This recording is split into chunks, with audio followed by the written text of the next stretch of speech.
in higher education literature and research. So, you know, for us to maybe keep up with like journal articles to see like what's the hot new thing or what's important in higher ed now, is it important for racism to be part of that? To be part of the research? Mm-hmm. Yes. Mm-hmm. Because I think that, you know, when we have a conversation with the equity, which I know, but you can't just say none of this is because racism or because of unconscious bias. It's just, you can't be that naive. Yeah, absolutely.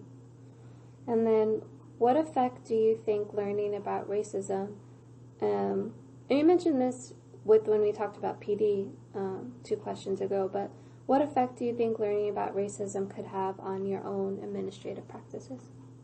I think that I would approach it as growth. I would, you know, I appreciate to learn things. I'm trying to think of a long story. I sat on an interview committee, and the committee was diverse, including one African American female. She went to a different division. I didn't know her well, but we were interviewing an African American candidate. Interview went well. It's fine. When I got done, the follow-up colleague had to point out the racism that in other words, the other person, the black candidate, already made assumptions about her because she was black. And when she pointed out, I was like, oh yeah, you're right. He did assume that you came from lower income, and he did assume that you were first generation college, you know. And she was like, I was raised middle class. Both my parents have PhDs. And so once I saw it, I was like, you know, so, and it wasn't even with me. And so I keep an eye out on things like that. And so, and that's the kind of thing that's like that. It's not malicious racism of, you know, hate in our heart kind of thing. It's just make an assumption. You know, you see somebody and you see it and you're like, oh, okay. Well, it's almost like there was a whole narrative created for her. That's right. Yeah. And then maybe if she didn't fit it, you don't like her.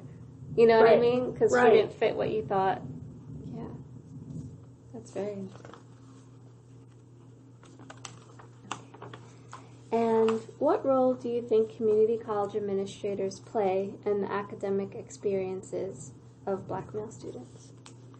I think they play a very important role because they set what's important for the college.